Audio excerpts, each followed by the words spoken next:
For those of you who do not recognize this gentleman, and I really don't expect that anybody that's not based in the Midwest should, this is Wayne Dupree. He is a black conservative radio talk show host. I need to be able to find his channel so I can actually listen to this guy to see what he normally says and how well spoken he is when he's on his radio show. I can tell you that in this clip with MSNBC, he didn't really come across as being too elegant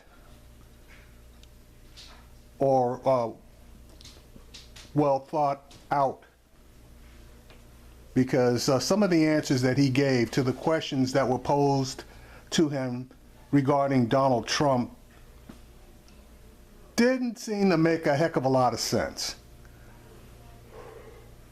All right, I'm going to play this clip, and I'm going to hopefully be able to point out to you some of the not so well thought out responses that he gave. A board member of the National Diversity Coalition for Trump. Wayne, with a good day to you, give me your thoughts on Mike Pence as a running mate. Is that a good ticket for conservatives? It's a good ticket for America, actually. Basically what you have two men that love America. You have two men that want to fix what has happened over the last 7.5 years. They want to bring America back together again and for the betterment of all of his citizens. And I believe Pence can do that. Okay. Wayne, though, look at some of the numbers here from polls, specifically Ohio and Pennsylvania, both key battleground states. Donald Trump earning literally 0% of the African-American vote.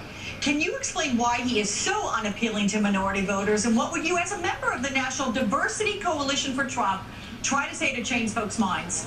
Okay, now, it was a poll of African-American voters. Okay, remember that. It's a poll of African-American voters. Here's his response.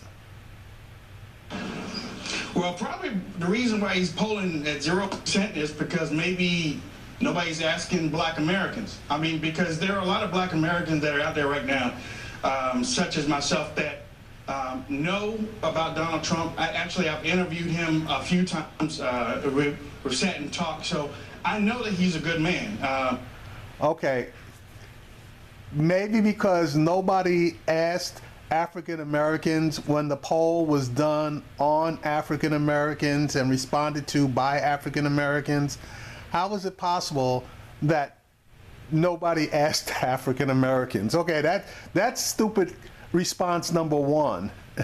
And then he messed around because Donald Trump has not been interviewed on any black media outlet. And I'm going to make a wild guess and say not even his, because he changed his answer from interviewing Donald Trump, which would be on his radio show, to sitting down with Donald Trump.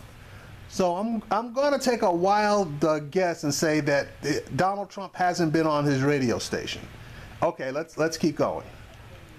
For the National Diversity Coalition, we are trying to bring people, minorities, people of all color. We're trying to bring people together that believe that Donald Trump is that person that we have known for years, okay, years. So maybe the polling is because, you know, maybe they're not asking black Americans. Okay, and stupid said it again. And knowing Donald Trump for years, I wonder if you knew him when he was making those racial comments about the Central Park Five, and he took out a full-page ad on a major New York newspaper requesting that they bring back the death penalty for those teenagers. And then he was incensed when the teenagers were proven innocent based on DNA evidence, and they actually caught the guy that did it.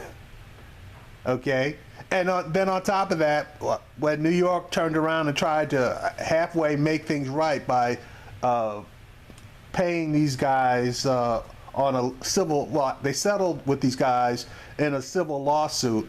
Trump went crazy talking about it being blood money, and it was a gross miscarriage of justice to pay these guys for losing, more than 5 years of their lives behind the misconduct of the police. So I wonder if he knew him then. I wonder if he actually knew him, which he probably didn't, let's just be honest, when the Department of Justice filed a racial discrimination lawsuit on housing against Trump, and they lost. I wonder if he knew him then. But, I don't know. I guess he didn't know him when he made those comments about all the Mexicans coming across the border being criminals and rapists, etc. And I'm pretty sure he didn't know him when he made the comment about banning all Muslims and basically patrolling their neighborhoods, etc. Guess he didn't know him then. So, Wayne, Hillary Clinton put out this new ad yesterday really attacking Trump. I want to play a portion of that. Take a look. I could stand in the middle of Fifth Avenue and shoot somebody and I wouldn't lose any voters, okay? It's like incredible. When Mexico sends its people, they're bringing drugs, they're bringing crime, they're rapists. You could see there was blood coming out of her eyes, blood coming out of her wherever. You gotta see this guy. Oh, I don't know what I said. Oh, I don't remember. He's going like, I don't remember. I don't know about you, but when I first saw that, I was walking past the television and it stopped me dead in my tracks because it's pretty powerful. Your reaction, Wayne, and also, is there some truth in it?